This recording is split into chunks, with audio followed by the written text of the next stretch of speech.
Hi guys, welcome back to Motuts, Motion Made Easy. My name is John Navarro, and today we'll be covering part 3, our final installment of our Tron Disintegration title tutorial. Just to recap, if this is your first time visiting our channel, part 1 and part 2 to this tutorial are in the links provided below, or you can click here and get caught up. In part 1, we went over the title animation sequence. In part 2, we went over the disintegration and particle emitter transition. And today in part 3, we'll be going over the light cycle wipe and add our finishing touches to the overall look of the title tutorial. This is what we have so far. We have our title animation, we have the subtitle flicker, and then we have the particle dispersion deres transition. What we want to do is position our playhead somewhere around 4 seconds maybe. And this is going to be our endpoint for our light cycle wipe. So now that we have our playhead positioned where we want our endpoint, we're going to add a new group. We're going to rename this group Cycle Wipe. Then inside this group, what I want to do is add a Bezier path as well as the text element that we're going to be using for our light cycle.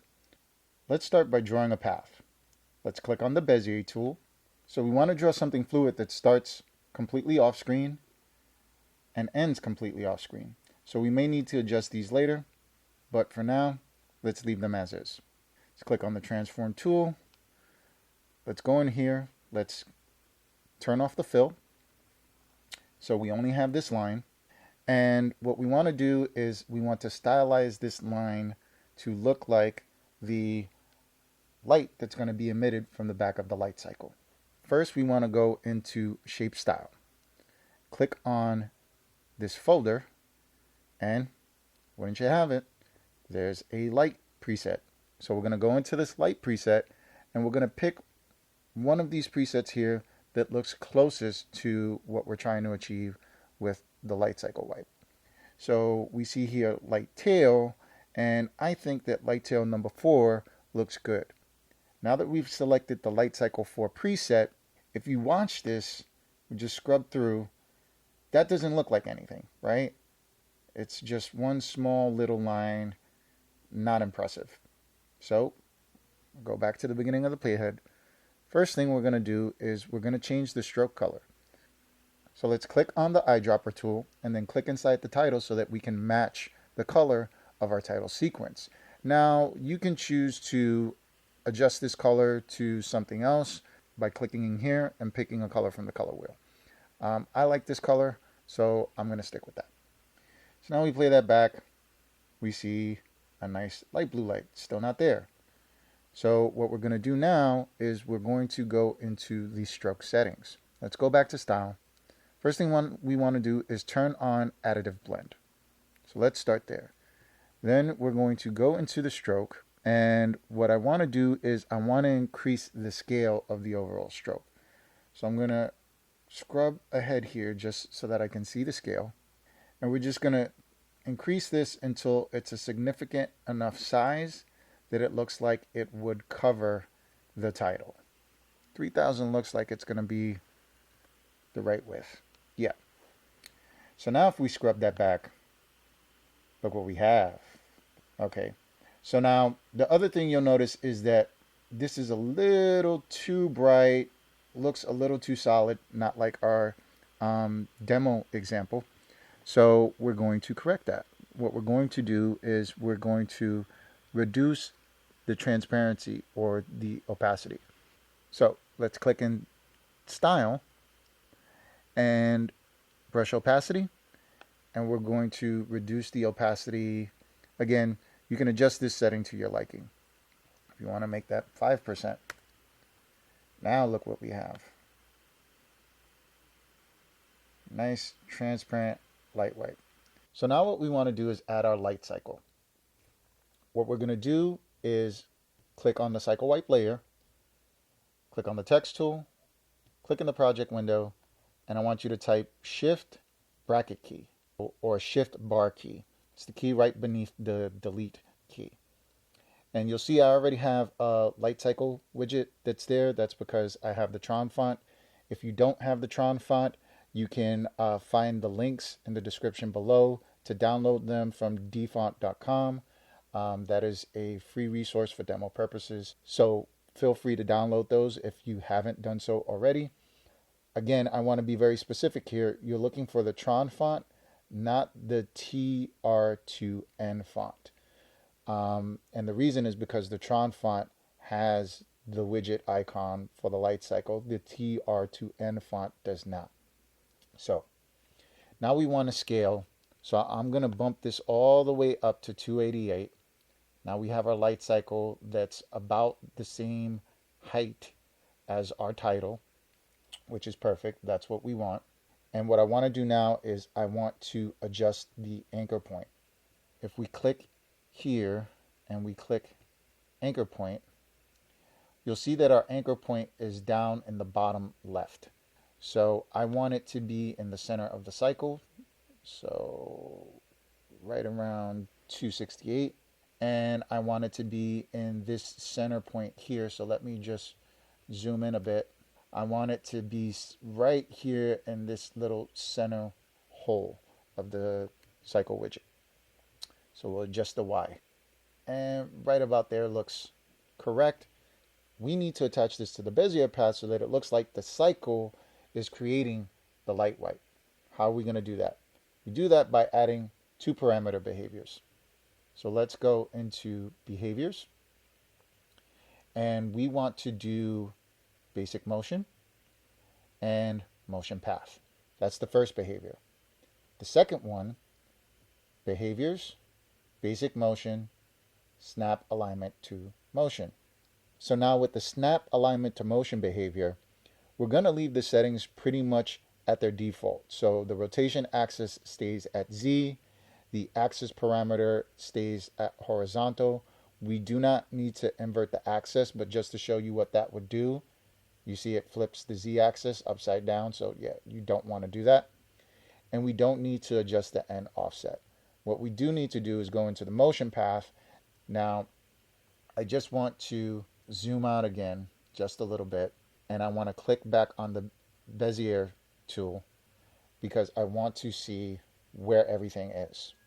So on the motion path, what we want to do is we want to change this from open spline under path shape, right? We want to change that to geometry. Now you'll see an image well appears, and in the image well, we're going to drag and drop our Bezier line. Now you see our cycle starts off screen. From here, we're pretty much almost in the home stretch. We're almost there, guys. So we're going to play this through just to see what adjustments we need to make to the actual Bezier path. So you'll see first off that the light is way ahead of the white. Why is that? Pretty much that's because we need to adjust the duration of the motion path. We want the cycle to be on the other side of this particle dispersion by the time this happens, right? Or preferably even before. So let's move the playhead to 707. And we want the motion path and the snap alignment, both of those out points to end here. So when we play this back here, this is what we have. The cycle goes through and we see the particles start coming down right about there. If we go to maybe 609, hit O for out, that may be a nice point right there. Boom. So at this point, the particles start. Let's do 608, 508. Okay. So we see the particles start right as it clears. So now let's focus on stylizing the cycle. Let's click on the cycle. We want to click on the text tab because this is a text widget. Click on the appearance. And again, in the face parameter, we want to click on the eyedropper tool and just click inside our title so we can match the color And let's play that back. Cool. So now you'll see the particles are still the same white particles. We don't want that. So let's open up the particles layer. Let's click on emitter. And in the emitter window, what we want to do is we want to scroll down to the opacity over life and color mode parameters. So we want this to stay at opacity over life. What we want to do is in the color mode, we want to do color over life. And then you'll see that change to this gradient. What we want to do now is we want to change that. So let's see. I want something that's going to be close to the color of the title, and this looks close. Now let's look at that. That looks like digital DRes particles. So if we go back to the beginning, play this through, this is what we have. Boom. Okay, so let's turn the light cycle back on. I'm going to make a final adjustment here, which is going to be to get the light to align with the wheel. So right now we see it's almost in alignment with the timing. We need to offset the beginning of the right arm. So with the Bezier layer selected, we want to go into behaviors, shape, right arm. With this right arm behavior, what you're going to see happen is this lags behind, right? So we need this to match when this comes off. Maybe offset it by a couple of frames. So let's hit O. So now we see that comes on. That's still lagging. So we want to go into the shape outline. We want to draw and erase. Okay, so that gets us closer. We want the stroke offset to be 4%. So you see that comes on. Now that's coming on a little bit too fast. So we have to adjust the speed. So what we're going to do in here is we're going to change the speed from constant to custom. And then we're going to add keyframes. So right here, we already see that the light cycle wipe is a little bit behind. So you scrub up here, you increase the speed just to catch up.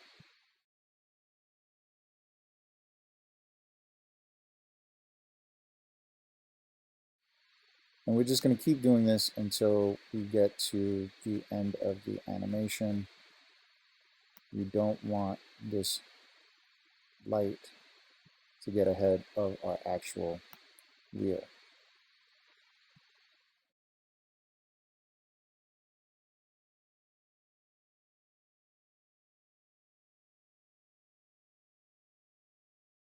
And this still seems pretty slow, so we're going to, again, adjust the out points just to get this sped up a little bit.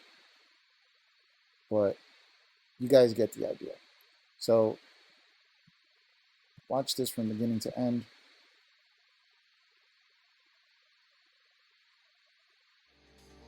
So it comes on, everything disperses and disintegrates. So that's it, guys. That's our tutorial. I hope you enjoyed what you learned today. If you'd like to learn how to actually create the digital background, Mark Spencer from rippletraining.com has a motion magic tutorial, a very quick motion magic tutorial on how to create the digital grid. And he also has a tutorial on how to create the 2.5D using a photo. I will provide links to both of those tutorials in the description below. So if you like the content, please don't forget to click like, subscribe, and check in with us again every Monday at 9 p.m. where we'll have a new Motion 5 tutorial to teach you guys. Thank you for watching.